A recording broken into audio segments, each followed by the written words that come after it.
So these are my highlights for the book Leadership for Teacher Learning by Dylan Wiliam. And this is going to be quite exhaustive, so I'll try and as much as possible break it down by chapter wherever possible. So I'll go through chapter 1 through to 7 in order. So firstly, I'm not actually sure what chapter or section this is from. More than likely it's from 6 or 7, assessment or implementation.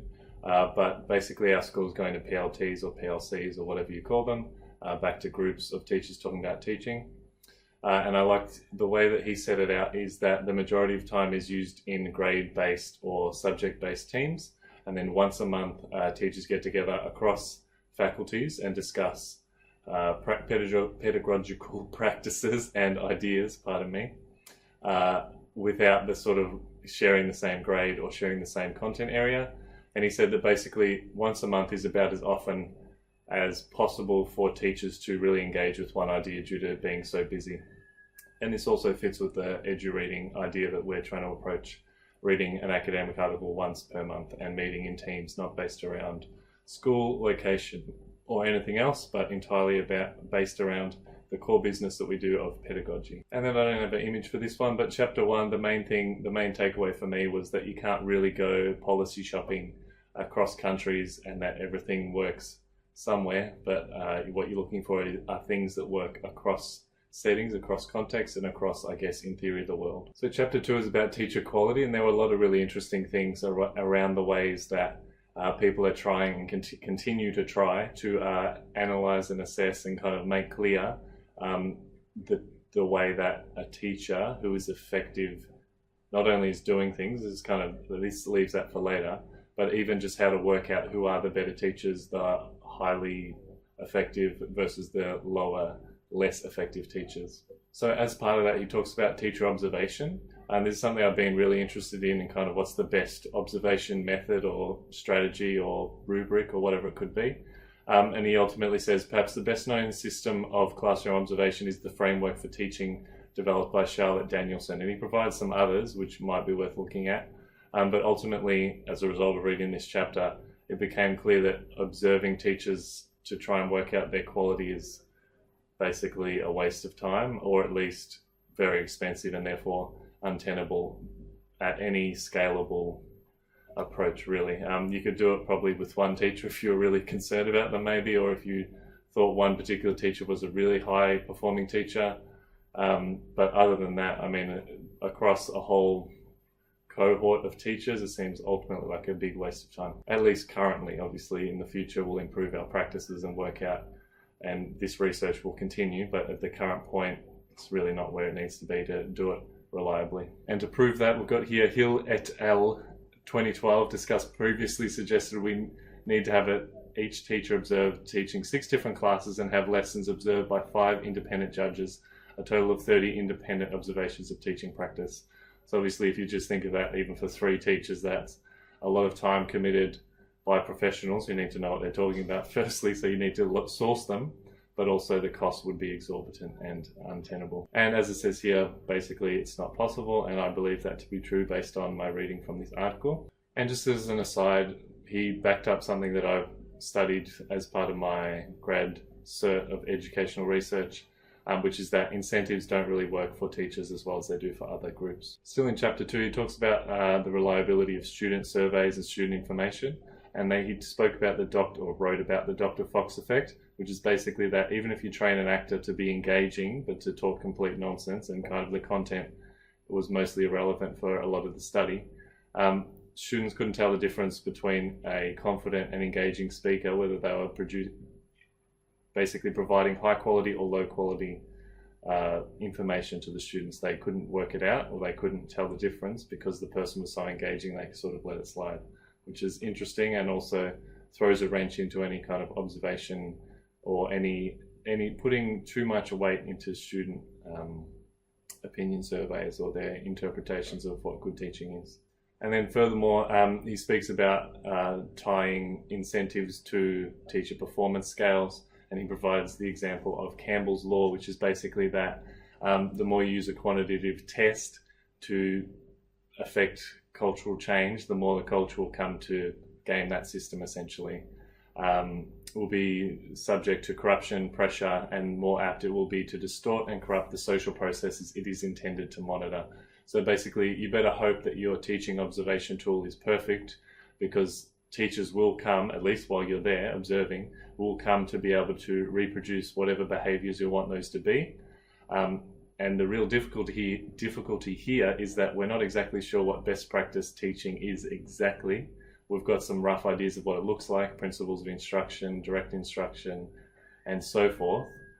But you better hope that the rubric you write is perfect, because the teachers, if there are strings attached or it's a high stakes observation, teachers will meet the rubric that you've created. And obviously what we know about rubrics is that people will do what's there and not do what isn't there, essentially. So this really compounds the issue of tying any incentives to teacher performance based on a rubric or an observation system.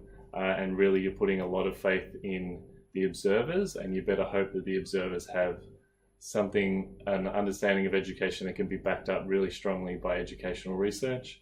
And the educational research that we have at the moment is mostly focused on what we don't know, or what we know doesn't work, rather than the positive of what does work every time in different settings and so forth. And then still on chapter 2, just because it really explored policy, things that I'm really interested in, he talked about two components, teacher talent and teacher effort.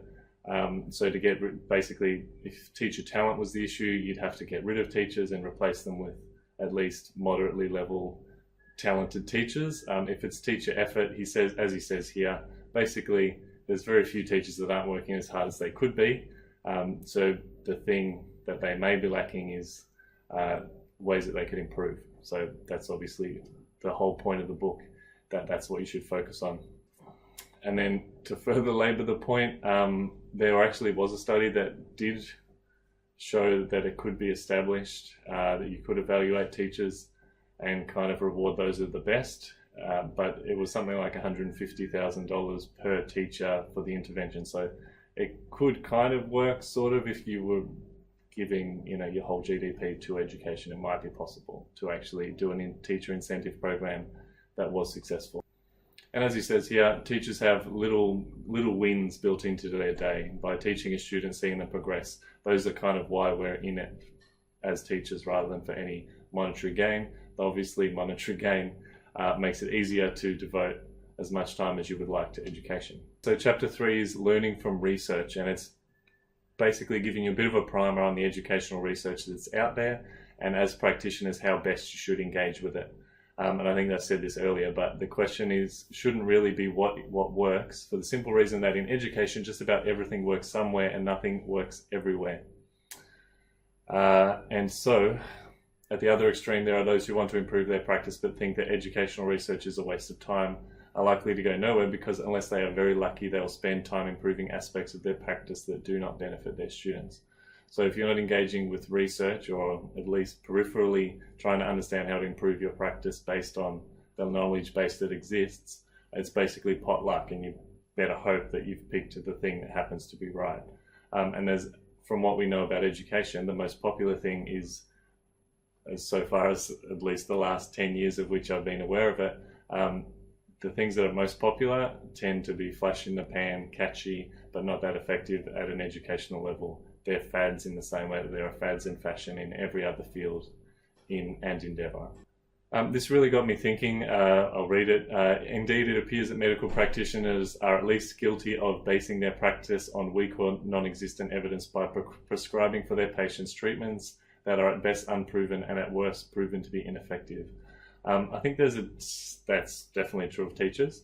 And teachers will at times stick to things that they know, even as it becomes clear that they're less effective, just because teaching is such a habit-based thing, as are most complex tasks. You need to have habits in place to minimize sort of the noise and the complexity and make it as simple and palatable and achievable as possible. But I would add that teacher interest, I think, is a factor worth considering. So if, say, the learning styles research is quite weak, but a teacher wants to try it out just for their own kind of stimulation and engagement with the job, and if that improves that teacher's engagement and commitment to teaching, then that could be a net positive. So it's quite Obviously, you'd want them to be adopting the best possible strategies, but also there's a certain level of trial and error that is built into the system, and also the factor of teacher interest, I think, is something worth considering in this kind of complex matrix of doing the right or the wrong thing, at least in my experience. And then for me, chapter 3 was kind of the final nail in the coffin of meta-analyses and my faith in them. Not that I had any at any particular time, or that there was any real peak in my trust in them. But he kind of provides what should at this point be common arguments for people familiar with this sort of stuff. But the thing that really floored me was he just spoke about age as quite a simple thing. If you provide an intervention to younger students, as a general rule, their growth will be higher. But if you provide it later in their schooling life, the intervention's results will be lower.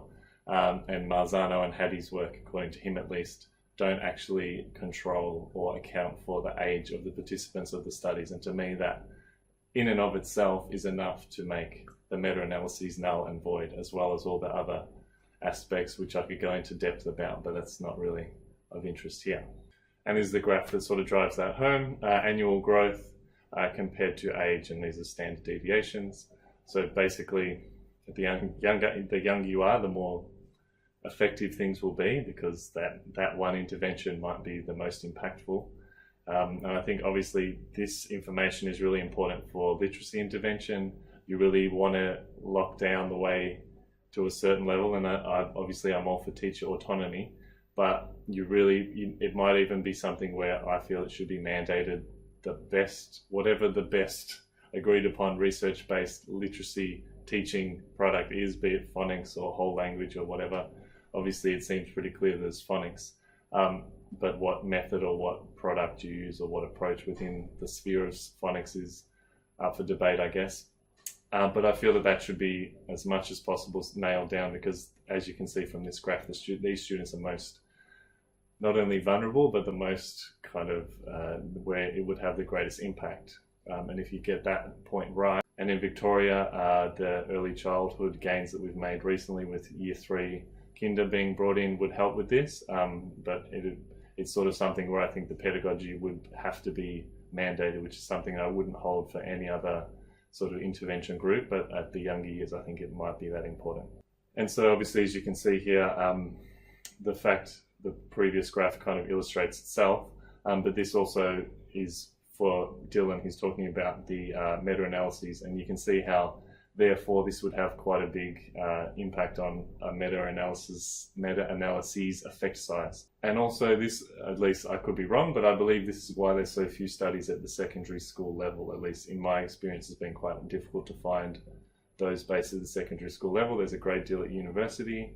I'm not familiar with the preschool or primary school level, but from what I've seen, a lot of especially flipped learning research is at a university level rather than at an actual high school level for some reason, and this may well be why. Which of course adds to the desk drawer problem, which is that people might be doing a great deal of high school level research, but it's not really getting the numbers that people are really fetishizing at the moment, and as such it either stays in the drawer or is never published, or so on and so forth. There's some really compelling points about standardized testing.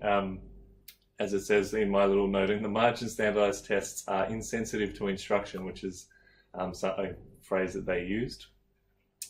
And that a good standardized test kind of spreads out your results rather than giving you quite a little batch here. And so, planning your interventions around something like NAPLAN might be pretty, I'm quite confident it is, a waste of time due to the fact that the job of a standardized test is to spread them out. And so most of the items will not be things that can be directly taught to. A lot of them, even despite the different areas that they focus on, English and maths and so forth, the goal is similar to an IQ test, really, trying to generate a spread of responses rather than a tightly bunched little graph. And just going on, these are the 5 different types of assessments, and again, you would hope that the meta-analyses are controlling for these factors, but then the question would become, how would you control for them? So it's really quite a complicated thing to put a number on. How there's a classroom test compared to a large-scale assessment from a state assessment framework. How do you divide that into a number? Perhaps someone smarter than me already knows that, but to me this is quite a challenging thing for meta-analyses.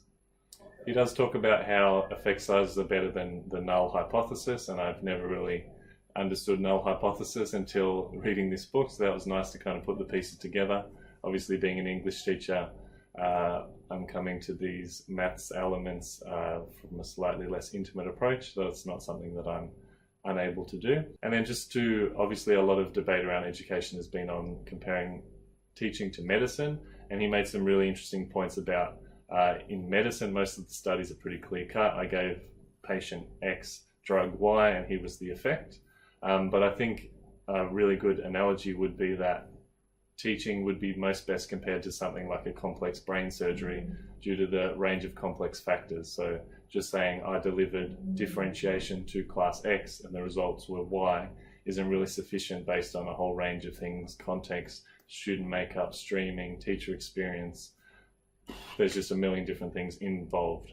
Obviously that doesn't mean we abandon educational research, but just when it comes to making analogies, it's kind of it's important to make clear links between what teaching is and what medicine can be in the sense of studies and randomized control tests or samples. Just in terms of, I'll be working on assessment and reporting a little bit next year, and he provided two really interesting sort of overviews of what good formative assessment should be. And so these will kind of be the guiding principles of anything we bring in at the school where I work, and trying to make sure that we stay true to these principles and kind of enforce them is something I aim to do.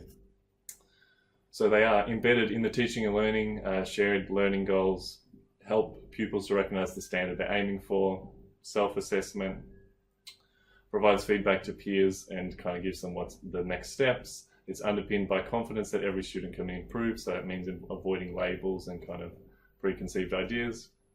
And it involves both teachers and the pupils reviewing and reflecting on assessment data. So the teacher realizes what they haven't taught well, and the students realize what they haven't gathered from the teaching, and the cycle continues ad infinitum. He also gave some synchronous and asynchronous examples, which I found really interesting.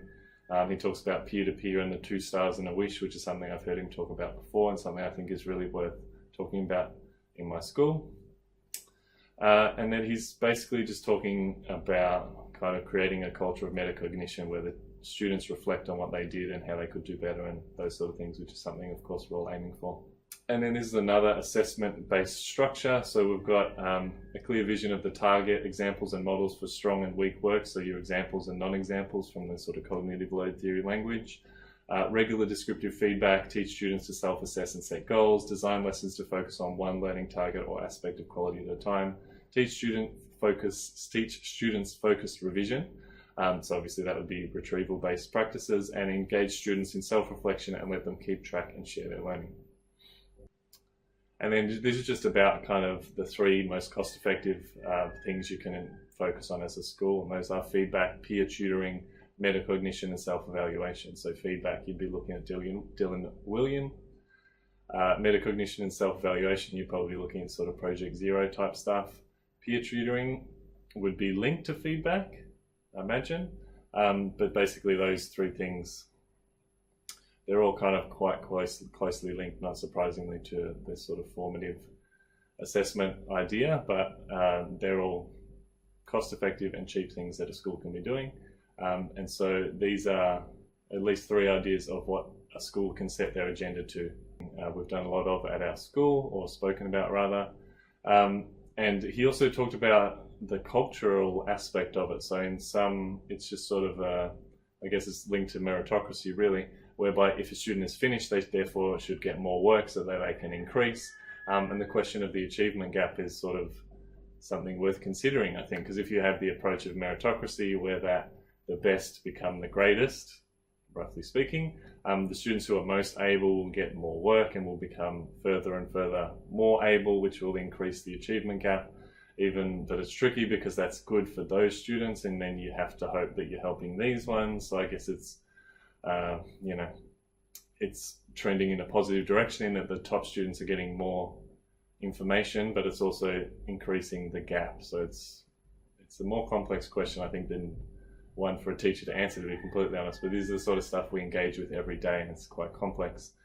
And basically, Huebner 2010 states that experts and practitioners acknowledge that the research on differentiated instruction as a specific practice is limited. So that basically sums it up. Differentiation is not clearly established. And Tomlinson, who sort of is the owner of, or at least one of the chief people around these ideas, as I understand it, her studies are actually leading studies into differentiation weren't in themselves that successful. And then chapter 5 is about expertise. I highly recommend people find the book The Talent Code and read that, which is a book that sort of precluded me not needing to be interested in growth mindset when that came into education, and provides many of the same sort of takeaways around the language you should use with students, and not saying that they are talented, but that they've worked hard, and so on and so forth, which is, as far as I'm concerned, a different phrasing of growth mindset, as growth mindset is something I'm not particularly comfortable with.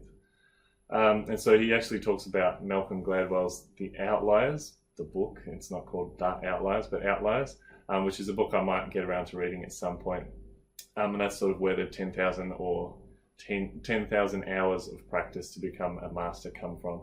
But I think the 10 years, which I believe is here, 10 years is more accurate. Basically, you need 10 years to stick at something to become a master at it, which has implications for teaching, obviously, because just being in school for 10 years isn't really the focused and committed practice that is required for mastering. So it's something worth considering, especially in terms of project-based learning, which should probably come after the 10 years of a certain level of mastery is achieved, but that's just my opinion. Just a weird one. He talks about how car lovers are actually activating that part of their brain that is involved with recognizing faces. So that's kind of just an aside, really, and something a little bit more kind of neuro in a bad way, focusing on the brain in a way that isn't really that relevant to teachers, but it's at least interesting as an aside. Just in terms of early career teacher training, there's a study that shows that teachers improve better when they have the chance to sort of repeat their mistakes or teach the same unit or class more than once, which is something worth considering for early career teachers since our rates of attrition are so high. And basically, a little bit of the research seems to suggest that wasting time on teacher PD isn't that effective, because there's a big jump in improvement in effectiveness for teachers in the first couple of years, and then it sort of plateaus out a little bit. Though some studies, as he says here, have shown that it continues to increase for 10 and up to 20 years onwards. So this is the one part of the argument that's a little bit lacking, because it's not entirely clear how effective developing teachers either through a PLC or a coaching model is in terms of their practice. And then of course he talks about one-off conference workshop PD and how ineffective it is, and basically how much money has been poured down the drain of this avenue. And of course that's with just the one reference setting up for the approach that he suggests. And then just as an aside, he talks briefly about positive leadership being better than negative leadership, which is something that most people can hold to be true. And he gives some really good analogies for improving on the fly. My favorite was he talks about for a wood cutter, so you imagine a person with a saw cutting a tree.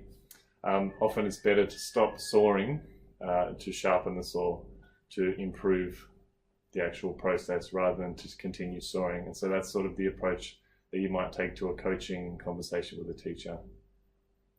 Or as it says here, engine repair in flight. So you're kind of constantly in the process of trying to fix something that's kind of trundling along as you go. And so that's why he focuses on a small number of interventions, 1 or 2, and certainly no more than 3 aspects of a teacher's practice at any time. Kind of a policy question mark. In contractually committed time, teachers should prioritize what makes the most difference to students. And I've found that really strangely worded and a bit challenging for me as a teacher, but something that I think I agree with, even though it's quite challenging to the autonomy that we all value as teachers. He sets out a little bit of a meeting structure, which is the one he used for formative assessment PLCs. I don't think it's that useful for anything I'm doing at the moment, but it might be something I'll come back to and reflect on in terms of running an effective meeting. Alright, so that's the end of my kind of reflection of the highlights of my thinking and the sort of ideas that I pulled out from this book and the things that it clarified for me. If you've watched to this point, firstly, why? And secondly, thanks. And thirdly, if you have any ideas or suggestions or thoughts or responses to any of these ideas, that would really be of great interest to me. I find this stuff really fascinating. And this book really challenged a lot of my thinking and clarified some points, but also opened up a whole new range of possibilities I've never even considered. So thanks for watching.